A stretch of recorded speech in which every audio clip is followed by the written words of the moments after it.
Greetings, everyone. Welcome to this month's questions and answers. Here's our first question.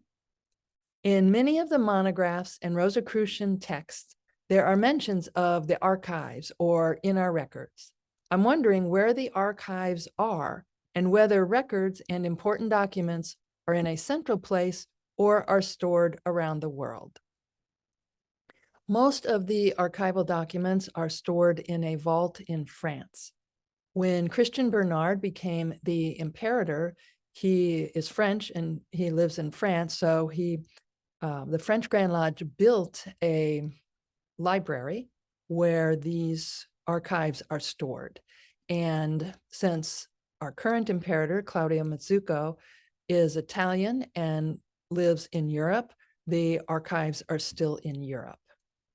These archives include many of the founding documents of the order, handwritten letters by H. Spencer Lewis, handwritten letters by Louis-Claude de Saint-Martin, Nicholas Roerich. There are thousands of books and manuscripts. At the Rare Books Room at Rosicrucian Park, we have the original Rosicrucian manifestos. I'm in the library right now, and we have a Rare Books Room where our most important rare books are securely displayed here.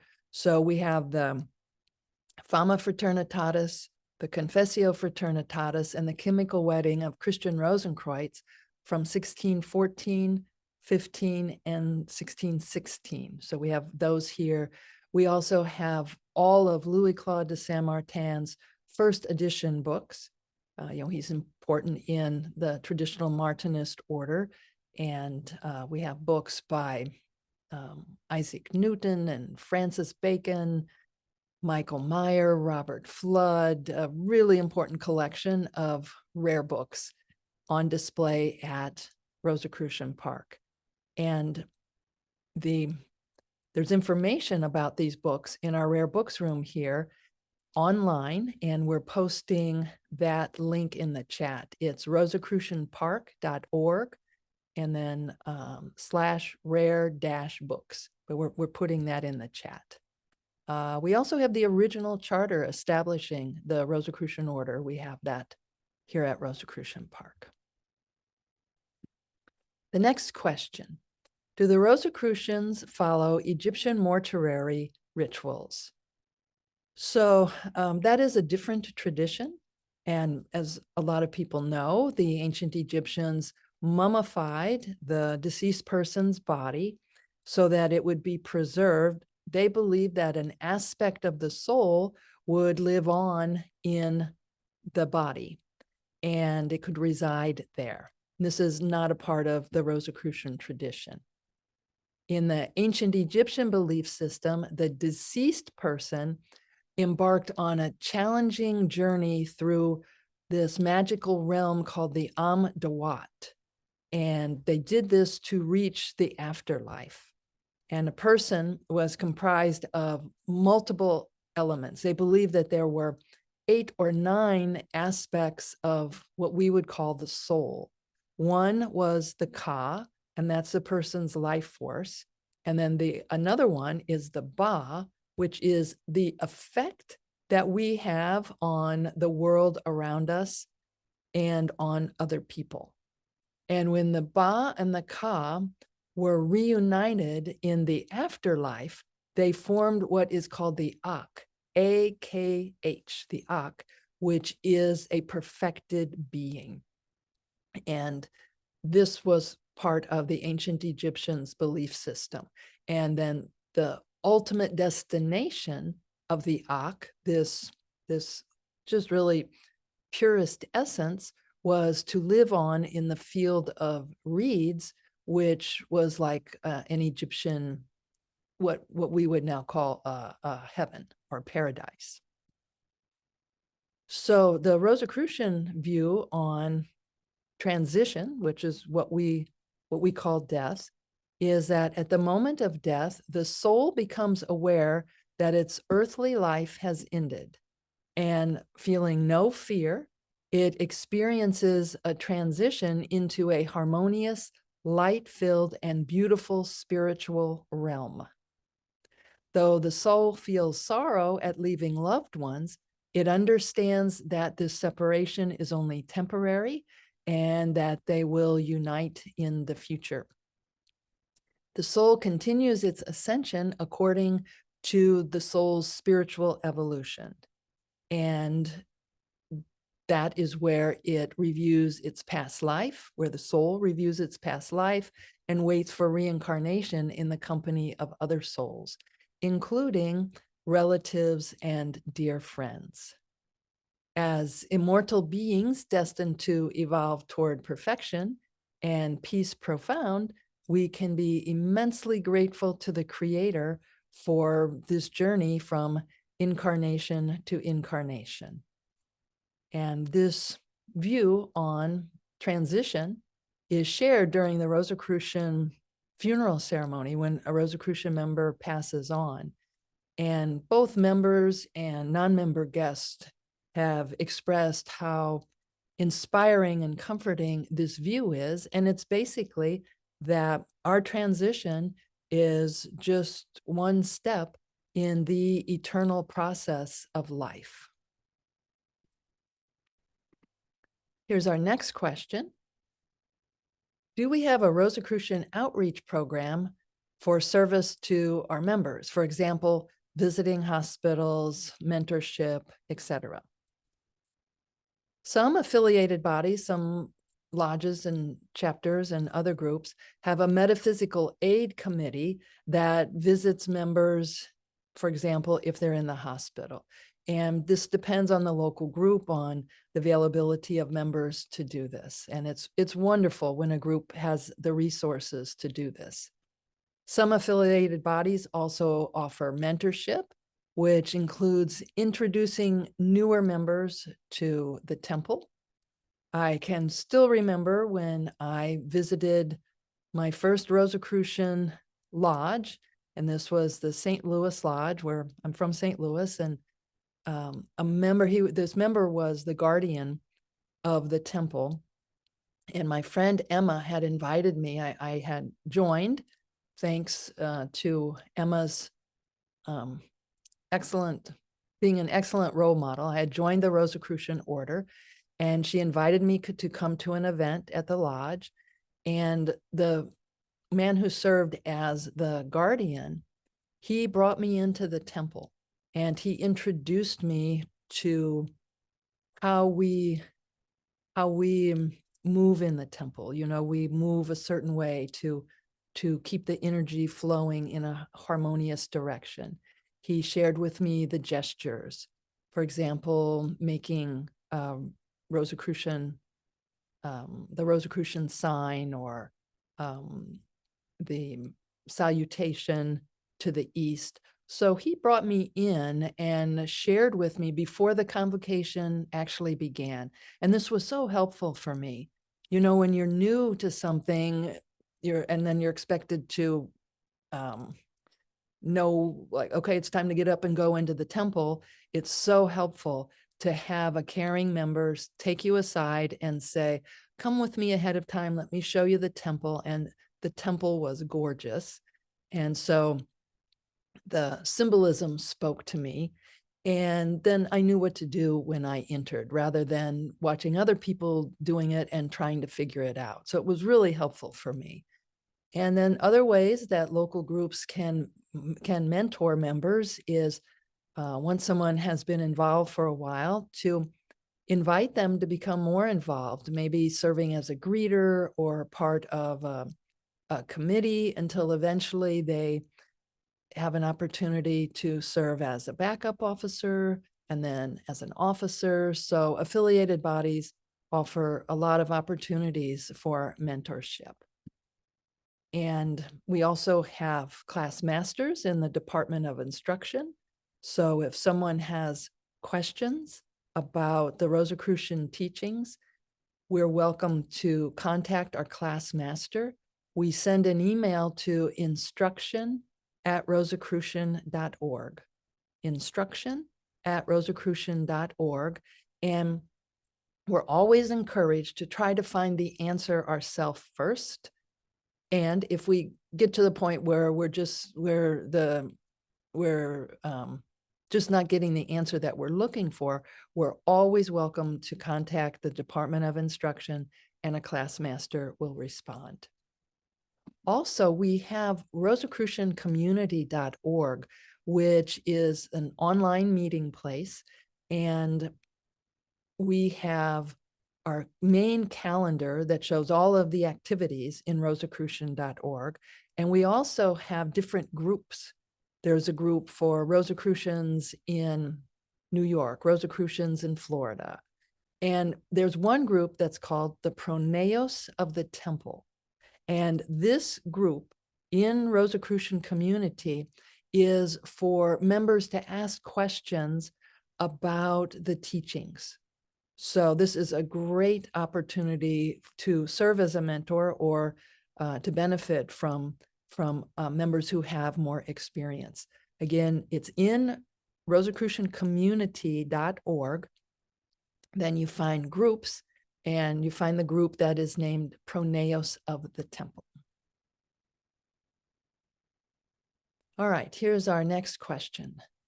To what extent do the Rosicrucian teachings and practices focus on one's own connection to inner guidance rather than primarily present teachings from an external source?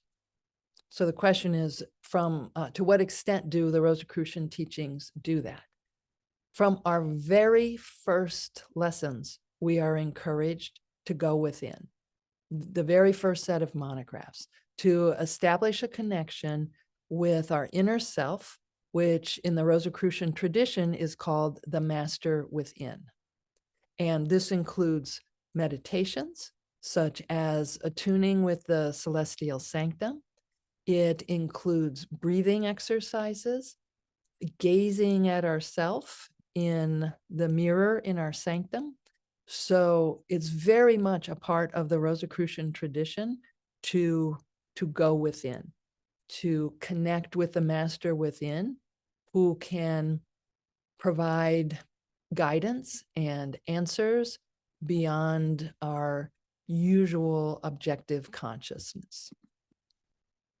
We're also encouraged to question things, even the material in the monographs. There is no dogmatism in the Rosicrucian order, so when we're presented with a meditation or an experiment, we're expected to determine if it makes sense to us. So each of us is encouraged to go within and connect with that inner source. Here's our next question. Can Rosicrucian healing be done at a distance, or does it need to be in person?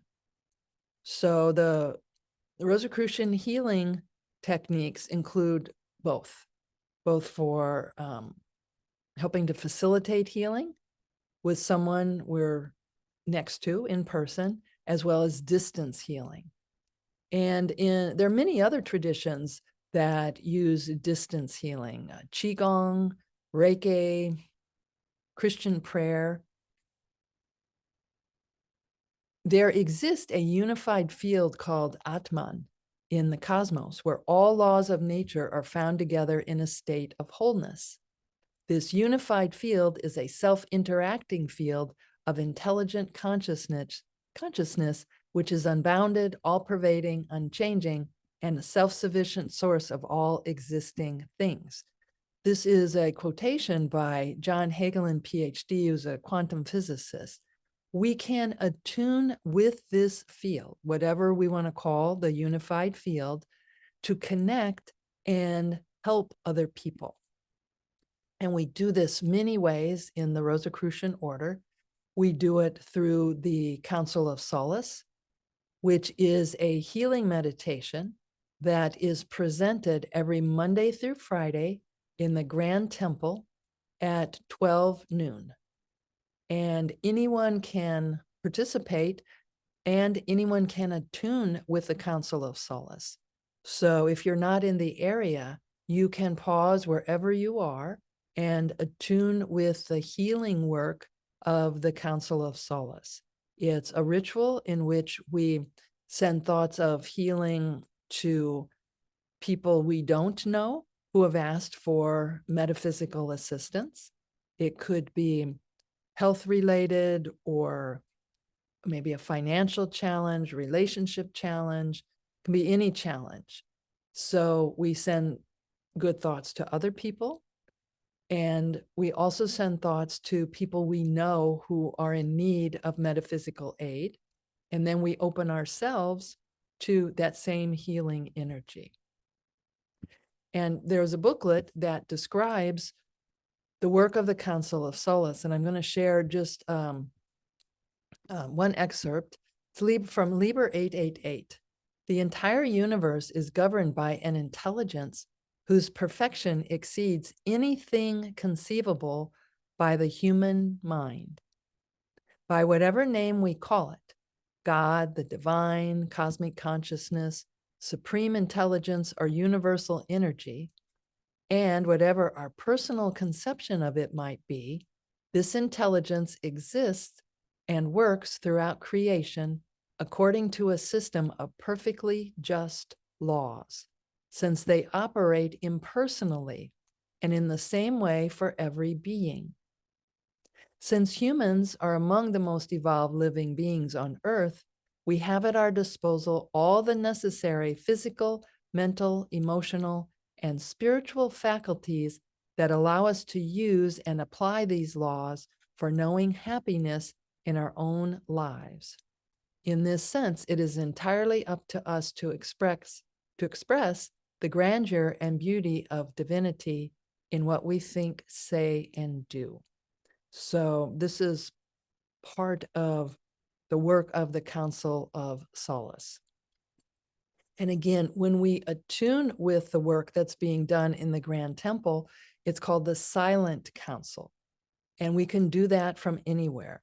We're encouraged to wash our hands and drink a glass of water so that we set the intention to purely enter into this work on behalf of others.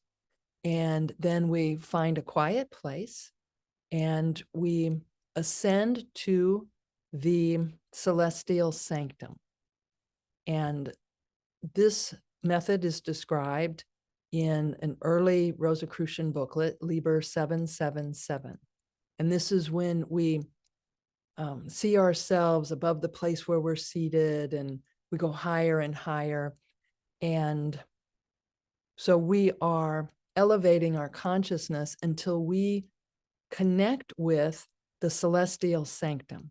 And this is the highest plane of consciousness, or the highest plane of spirituality with which we can attune.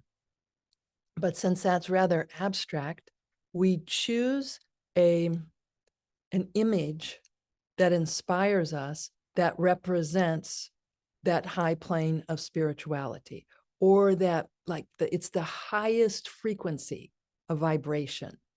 So we attune with that, and then when we're at that level of vibration, when we have attuned with this high level of spirituality, then we do our mystical work. And we're going to practice this now.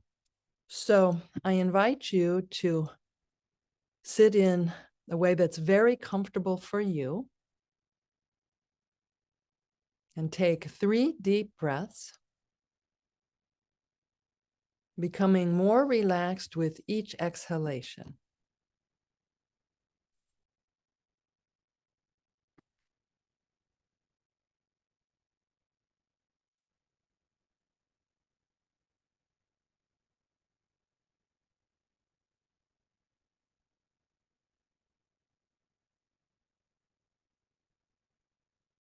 Now, prepare yourself to be purified before your journey to the celestial sanctum. So symbolically, wash your hands, take a drink of water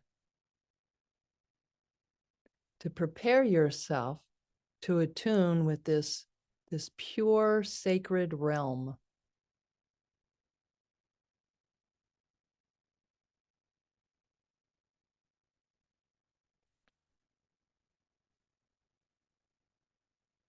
And now see your awareness above the place where you're seated.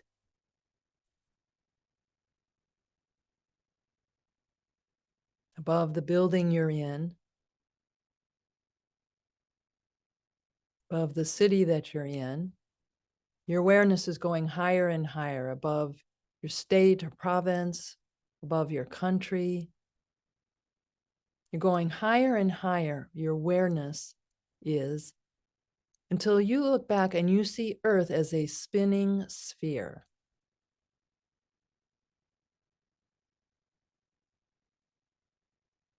And now you continue your ascent until in the distance, you see the celestial sanctum as you have chosen to visualize it.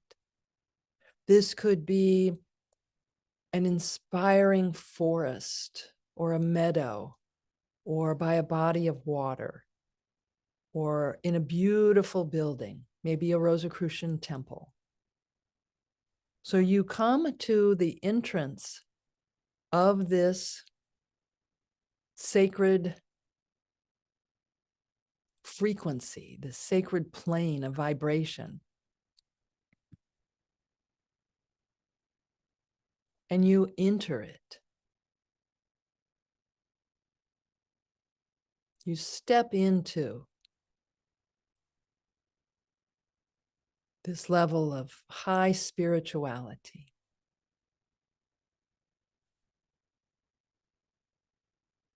You see the inspiring beauty. You smell the beautiful fragrance. You hear the sounds.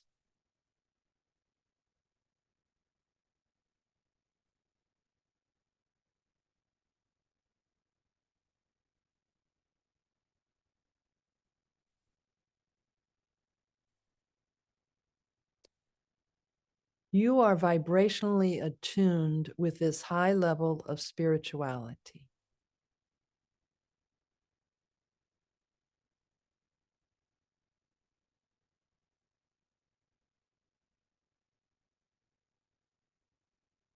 Now, from this perspective, see Earth and all beings on Earth, humans and more than humans.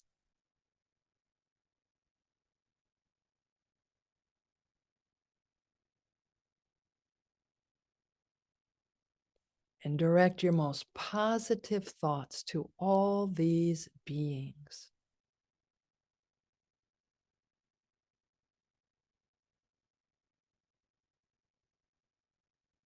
Send thoughts of health,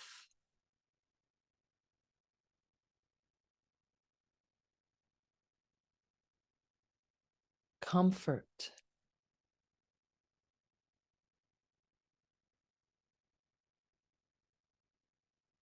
well-being,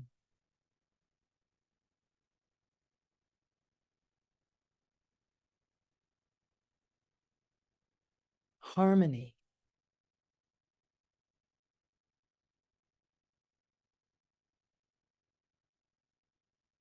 community,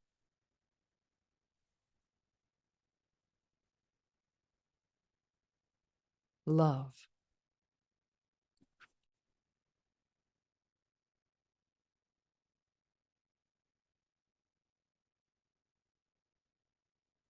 Now, if you want to come to the assistance of one or more people in particular, someone you know may be in need of metaphysical aid, visualize them as though they are standing before you.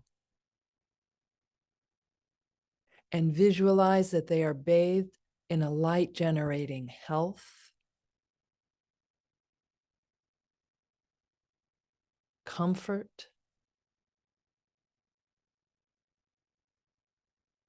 well-being,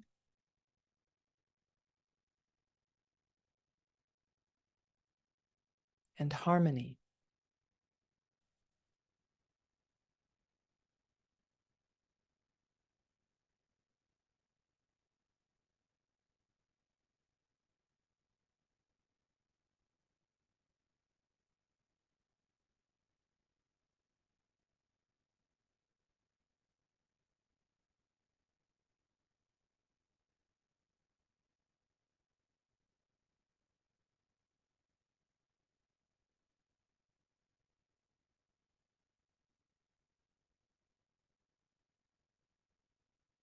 Now repeat after me, fratres and sorors, brothers and sisters,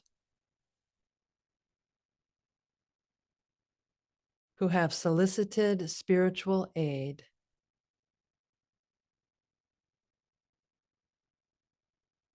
Your plea is acknowledged.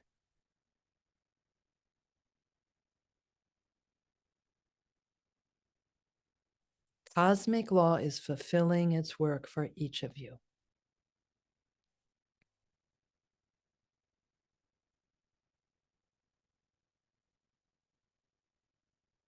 With that thought in mind, we'll intone the vowel sound Om 3 times.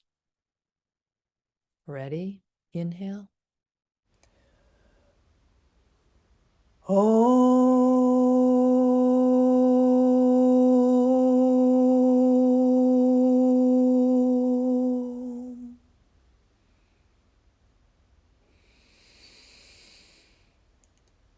Om.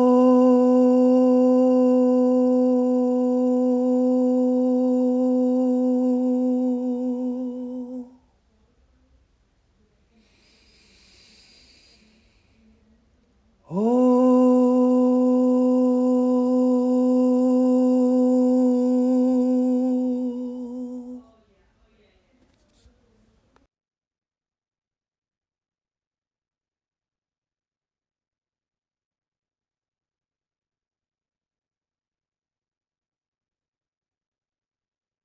Now place yourself in a receptive state so that you may benefit from the positive energies set into motion by the combined actions of the Council of Solace and our Silent Council.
So mote it be.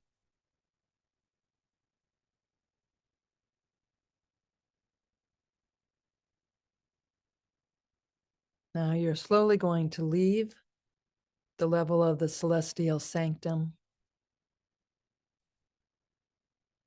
heading back towards Earth, bringing your awareness back towards your country, your state or province, your city, the building you may be in. Bringing your attention back to here and now.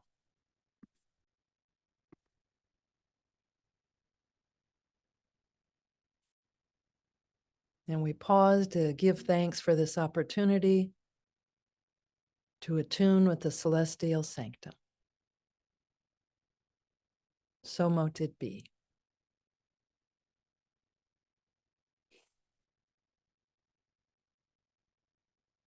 Going to continue now to our next question.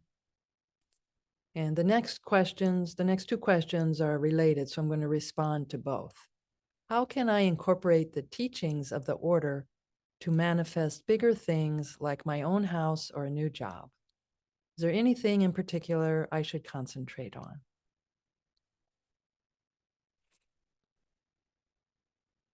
We published a video called Creating Your Own Luck that's available on YouTube, and we're posting the link to that video in the chat.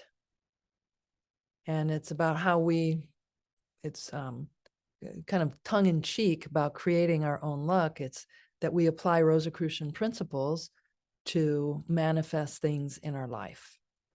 And we also have the Rosicrucian Digest that focused, the theme was applying the principles. That was the name of that issue, applying the principles. We're also posting the link for that in the chat. And here are some of the articles that directly apply to this question. One is called Applying the Rosicrucian Principles. Another is Prosperity and Expansion of Awareness. 2 Practical Principles, A Triangle of Love, Mystical Prayer, How Thoughts Project, and the Practical Application of Mysticism. So all of those articles are in that Rosicrucian Digest that the theme is called Applying the Rosicrucian Principles. And then we also have the classic book written by H. Spencer Lewis, Rosicrucian Principles for Home and Business. And that book is available for free online. All of the books published by the Rosicrucian Order are available complimentary online as a service to humanity. And we're posting that link. It's rosicrucian.org rosicrucian.org, and then one of those things. And then Rosicrucian-books. So it's in the chat. We have the link in the chat. And I mentioned that we've published the article, 2 Practical Principles. And this, when I was a new Rosicrucian, I had the great fortune of having a mentor. And this was my friend Emma, who introduced me to the order. And she gave me this little cassette tape, 2 Practical Principles, and it was recorded by the author, Erwin Watermeyer, who was a Rosicrucian instructor in Rosicrucian University International, and he recorded this. I've listened to this so many times, and we've made the audio available online so that Rosicrucian Digest on Applying the Principles, it includes this audio tape. And I'm going to share just a few highlights from this article and recording. There are 2 important principles. First, the only events of which we may become objectively aware are impressions received in terms of the 5 objective senses. So the only things we can be aware of come from the 5 objective senses. Consequently, before any psychic or non-material impression may be objectively realized, it must first transform itself into an objective sense impression. So in order for it to come to our awareness, it has to be translated into something that we can see or smell or hear, or all 5. Secondly, our subconscious speaks and understands only the language of symbols. Consequently, when one desires to impress anything upon the subconscious, it must first be translated or transposed into a symbol or image. And this is often an image that really inspires us. So if we want to manifest a new house or a new job, we send this request through a vivid image using our imagination. These principles work most efficiently in what Rosicrucians call the borderline state. The subjective or borderline state is when our objective faculties are momentarily suspended or inactive. And this is often right before we fall asleep. So you know what that's like. The borderline state, it's just right before you're falling asleep. So it's most effective to submit these images of what we want to manifest at that time. That mental state during which the objective and subjective consciousness are partially subdued so that the subconscious may rise in power. And this also gives us a chance to activate what we want on the vibrational plane. H. Spencer Lewis said that there are the usual 3 planes of the material world. We have depth and height and width. And the 4th dimension is vibration. And when we attune perfectly with the vibration, the vibrational frequency of what we want to manifest, it activates it into existence. So here's more from 2 Practical Principles. The living body gains experiences, lessons learned. Having been learned, these lessons are remembered and can be used as a guide in future incarnations. The lessons are stored within the impersonal realm of subconsciousness, are carried onward through incarnations, ready to guide one's soul essence in the future. The stream of our objective and subjective consciousness may be directed by our conscious will. We have the conscious ability to direct what we are going to think about and how. And we can do that in words or non-words. As we penetrate within, this is no longer the case. The stream of subconscious cannot be directed by will. The stream of the subconscious moves independently of us. The words used by the subconscious are symbolic. Our inner self is wiser than the outer, and when it speaks, it always tells us something we do not objectively know. When our inner self speaks, it tells us something we do not objectively know. So as I said before, the principle number 1 from 2 Practical Principles, the only events we may become objectively aware of are impressions expressed in terms of the 5 objective senses. Psychic impressions, messages from the master within, must be transformed into an objective sense impression. When doing so, the inner self seizes upon the memory images available at the moment and shapes them into the message. Thus, the message, as objectively realized, is symbolic. It does not stand for itself, but it is the objective expression for an as yet unknown inner context, which has yet to be deciphered. So here's an example. The aura consists of psychic vibrations of a relatively high rate, which emerge from living bodies. The aura is psychic. It is non-physical. Its vibrations are too high to produce an objective sense impression. A non-material psychic impression impinges upon our subconscious. The aura itself has no color. Its manifestation depends on our state of psychic and mental development, our previous experiences, memories, and education.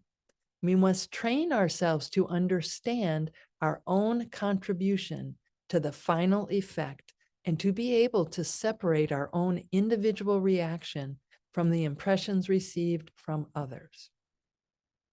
When the divine speaks to our subconscious, it speaks in the language of the symbol, and then its words must transform themselves into our own language before we may consciously realize its message. Hence, when we become objectively aware of any psychic impression, we must realize that at the moment we become aware of it, it has already undergone a transformation dependent on us. So then principle number 2, our subconscious speaks the language of symbol. The inverse is also true. The only manner in which our subconscious may receive any impression is in the form of non-words, images, and symbols. Our subconscious only understands the language of the symbol. If we wish to communicate with the subconscious, the message must first be transformed into a symbol of image before it may be released. Visualization detaches our message from the material bondage of words and transforms it into a living symbol charged with feeling. Only an emotion-charged mental picture will possess sufficient power to stimulate the subconsciousness into action. So, for proper visualization, we must have 2 elements. First, a clear mental picture, and second, it must be charged with emotion. Then it must be forgotten and be detached from objective consciousness, so that the living symbol may now impress itself with full energy upon the subconscious. This may only be achieved if there is a relationship of trust and confidence between consciousness and the subconscious. Then we make our suggestion. Suggestion requires a borderline state and the symbolization of the request. Then press this image upon the subconscious and forget it. Suggestion must be positive and subtle and transformed into images or symbols through visualization. It must possess an emotional charge and stimulate the imagination. So visualization, when done properly, has a clear mental picture and it must be charged with emotion. This recording, Two Practical Principles, points out that the subconscious is always open to our suggestion, 24 hours a day, 7 days a week. So we need to be very careful what messages we send to our subconscious. The messages must always be positive. So let's say we want to be more fit. Instead of saying, I don't want to be so out of shape, we want to send the message of fitness, of radiant health to the subconscious. Also, our actions need to support what it is we want.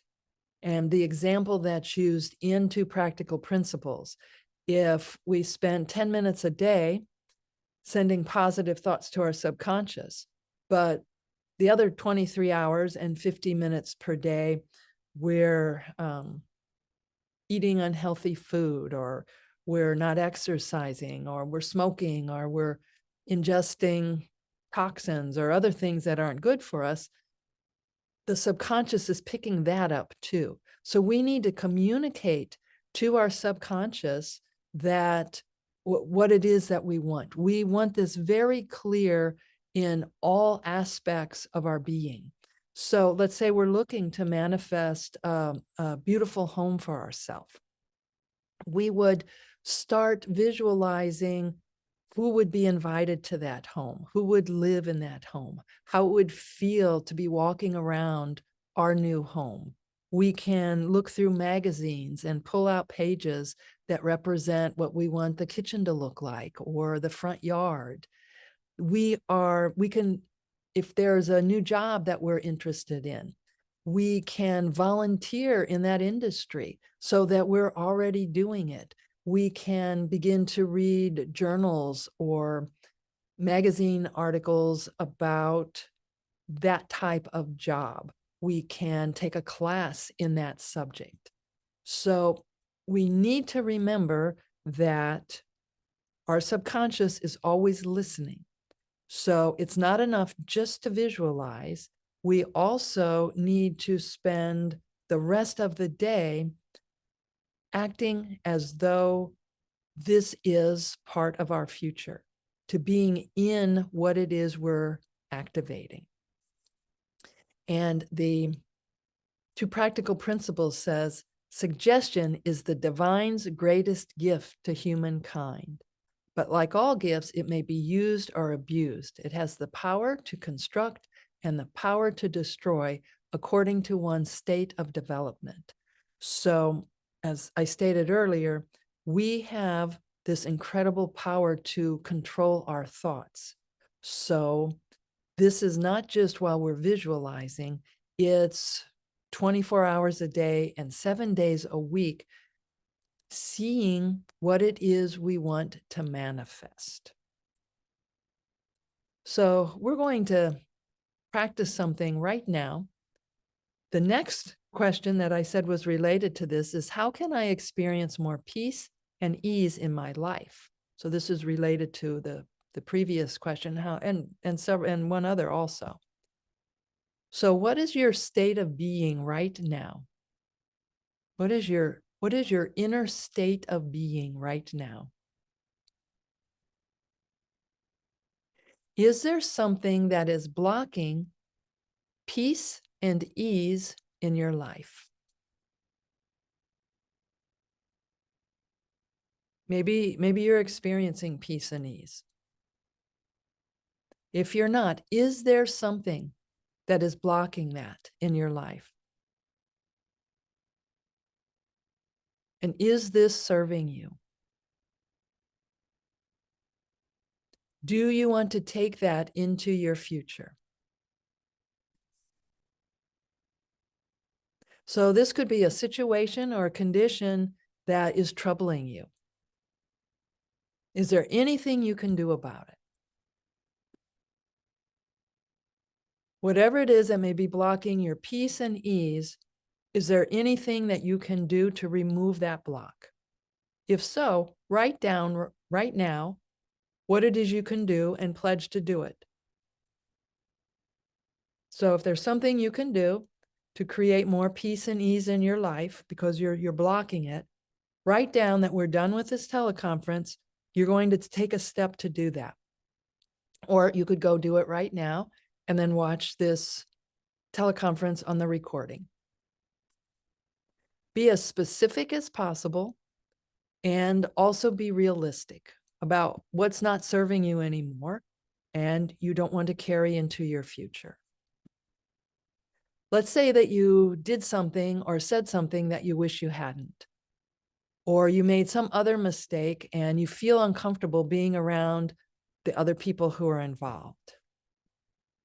So you could consider apologizing to the people involved, and you can observe the circumstances you were in when this happened so you can avoid doing this again.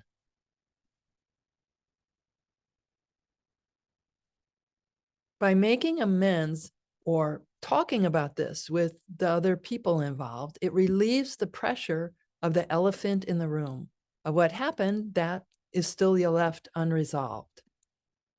And in my experience, I feel so much better when everything's out on the table, even if working through it is uncomfortable. So if there's something that's blocking your peace and ease, correct the situation if you can. Even if it may be embarrassing or expensive, you will feel so much better if you do this. And then learn from it.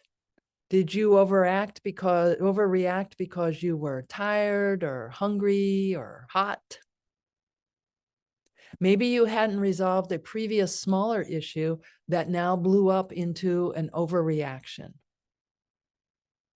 There are some systems that call these smudges.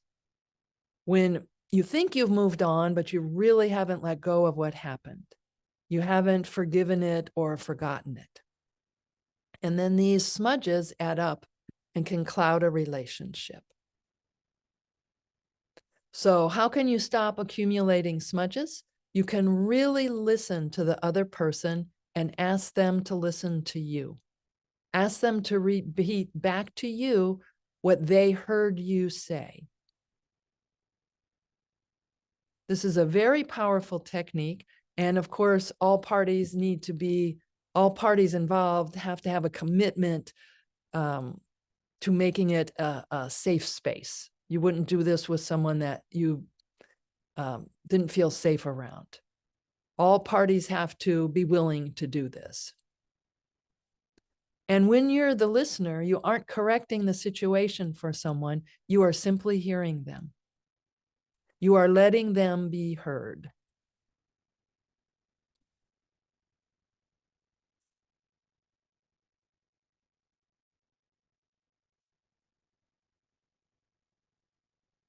So if there's something that's blocking our ease and our peace, we can observe it. We can see if it's something that we want to carry into our future. Is it still serving us? And if not, we can work to let it go. And also it helps to be prepared to accept what happens. If you can't do anything about a situation, we can consider the serenity prayer. You're probably familiar with this. God or the divine, grant me the serenity to accept the things I cannot change, the courage to change the things I can, and the wisdom to know the difference. Also, if we're ruminating about something, we can take a walk out in nature. This helps to settle the part of our mind that evolved to ruminate. We can also focus on what is going well and focus on our strengths. Think about this now. What are some of your strengths? Are you a good listener? Are you a good friend? Are you a hard worker? Focus on your strengths and do more of that. We can also practice deep breathing. We can understand what our triggers are, and we can find someone to talk to. Sometimes that can be a friend, and other times it can be someone who is a health professional who can help us. And very importantly, we can forgive ourselves for our mistakes. We make amends, and then we do what we can, and then we forgive ourselves. Whatever you have done that you may think is unforgivable, know that you did your best. Now you know better, but at the time you were doing your best. And then turn that over to the divine. So these are just some of the techniques that we can use to create more peace and ease in our lives. And this is certainly a goal of the Rosicrucian teachings. One of the foundation salutations that we have for each other is wishing our fellow Rosicrucians peace profound, the deepest peace. And that's what I wish for all of you, fratres and sorors.